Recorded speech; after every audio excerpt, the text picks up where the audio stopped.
Hi friends, welcome to Sanganas kitchen. இன்றைக்கி நம்ம கமகமன் வாசனையோட கார சாரமாக செட்டிநாடு ஸ்டைலில் சிக்கன் குழம்பு எப்படி பண்ணுறதுதாங்க பார்க்க போகிறோம். அதுக்கு முன்னாடி நம்ம சேனலை நீங்கள் ஃபஸ்ட் டைம் பார்த்தீங்கன்னா மறக்காமல் சப்ஸ்கிரைப் பண்ணிக்கோங்க. வாங்க எப்படி பண்ணுறதுன்னு பார்க்கலாம்.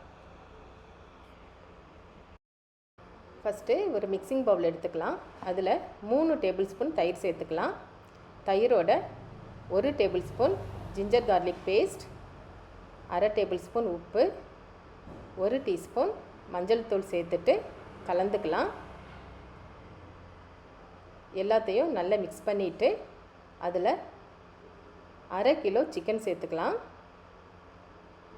சிக்கனையும் சேர்த்துட்டு நல்லா மிக்ஸ் பண்ணிவிட்டு ஒரு 30 நிமிஷம் அப்படியே வைக்க போகிறோம். தயிர் சேர்க்கும்போது சிக்கன் நல்லா சாஃப்டாக இருக்கும். இதை அப்படியே மூடி வச்சிடலாம். 1/2 மணி நேரம் அப்படியே இருக்கட்டும்.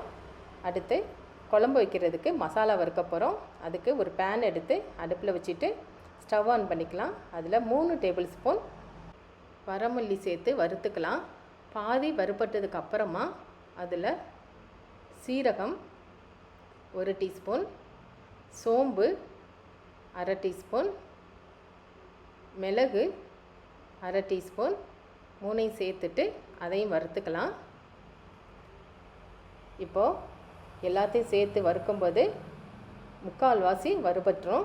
அதோட ஒரு பிரிஞ்சி இலை, அன்னாச்சிப்பூ 1, கல்பாசி சின்ன பீஸு, பட்டை ஒரு சின்ன துண்டு, கிராம்பு 4, ஏலக்காய் 2, எல்லாத்தையும் சேர்த்துட்டு நல்லா ஃப்ரை பண்ணிக்கலாம்.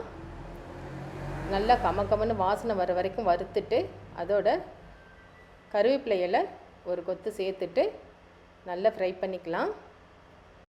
நல்ல வாசனை வர வரைக்கும் வறுபட்டதுக்கு அப்புறமா ஒரு பிளேட்டில் எடுத்து வச்சுக்கலாம். இப்போது அதே கடாயில் 5லிருந்து 7 மிளகா வத்தல் சேர்த்துக்கலாம். சேர்த்துட்டு 1 டீஸ்பூன் எண்ணெயும் சேர்த்துட்டு நல்லா ஃப்ரை பண்ணிக்கலாம்.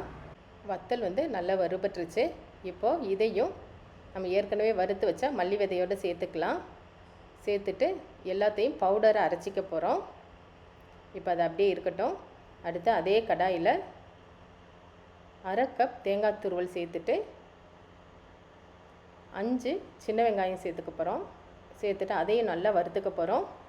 வறுத்து எடுத்துட்டு ஒரு ஃபைன் பேஸ்ட்டாக நம்ம அரைச்சிக்க போகிறோம். அரைச்சி எடுத்துட்டு அதை அப்படியே வச்சுக்கலாம். அடுத்து குழம்பு வைக்கிறதுக்கு ஒரு குக்கர் எடுத்துக்கலாம். அதில் 4 டேபிள் ஸ்பூன் எண்ணெய் சேர்த்துக்கலாம். எண்ணெய் நல்லா சூடானதுக்கப்புறமா சோம்பு 1/2 டீஸ்பூன், பூண்டு 4லிருந்து 6 சேர்த்துக்கலாம். அப்படியே தோல் உரிக்காமல் அப்படியே முழுசாகவே சேர்த்துக்கலாம். அதோட 2 மிளகா வத்தல் சேர்த்துக்கலாம். சேர்த்துட்டு ஏற்கனவே உரித்து வச்சுருக்க சின்ன வெங்காயம் 1 கப் இருக்குது, அதையும் சேர்த்துக்கலாம். இந்த குழம்புக்கு சின்ன வெங்காயம் சேர்க்கும்போது டேஸ்ட் நல்லா இருக்கும். அதோட கருவேப்பிலை இலை ஒரு கொத்து சேர்த்துக்கலாம். உப்பு 1/2 டேபிள் ஸ்பூன் சேர்த்துட்டு கரண்டி வச்சு நல்லா கிளறி விட போகிறோம். வெங்காயம் நல்லா வதங்கணும். ஒரு 5 நிமிஷம் அப்படியே எண்ணெயில் வெங்காயம் வதங்கினதுக்கு அப்புறமா 1/2 டேபிள் ஸ்பூன் இஞ்சி பூண்டு பேஸ்ட்டு சேர்த்துக்கலாம். சேர்த்துட்டு நல்லா வதங்குற வரைக்கும் வெயிட் பண்ணுவோம்.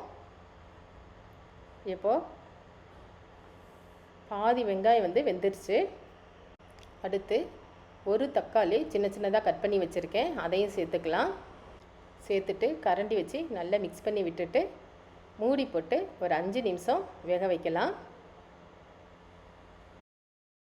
வெங்காயம் தக்காளி நல்லா வதங்கிடுச்சு. இதோட நம்ம ஏற்கனவே பொடி பண்ணி வச்சுருக்கிற மசாலாவை இதில் சேர்த்துக்கலாம். மசாலா பவுடர் ஃபுல்லாகவே சேர்த்துக்கலாம். சேர்த்துட்டு கரண்டி வச்சு நல்லா கிளறி விடணும். எண்ணெயிலேயும் மசாலா நல்லா வறுபடணும். அப்போ தான் குழம்பு நல்லா ருசியாக இருக்கும். இப்போ நல்லா கலந்து விட்டாச்சு. மசாலா நல்லா வதங்கி வந்துடுச்சு. இப்போ நம்ம ஏற்கனவே மேரினேட் பண்ண சிக்கனை இதில் சேர்த்துக்கலாம். சேர்த்துட்டு கரண்டி வச்சு நல்லா மிக்ஸ் பண்ணி விடலாம். இப்போது சிக்கன்லேருந்து தண்ணி அப்படியே பிரிஞ்சு வரும். நம்ம தண்ணி எதுவும் சேர்க்கலை. ஒரு 5 நிமிஷம் வெயிட் பண்ணுவோம். அடுத்து 1 கப் தண்ணி சேர்த்துக்கலாம். தண்ணி சேர்த்துட்டு கரண்டி வச்சு நல்லா மிக்ஸ் பண்ணி விடலாம்.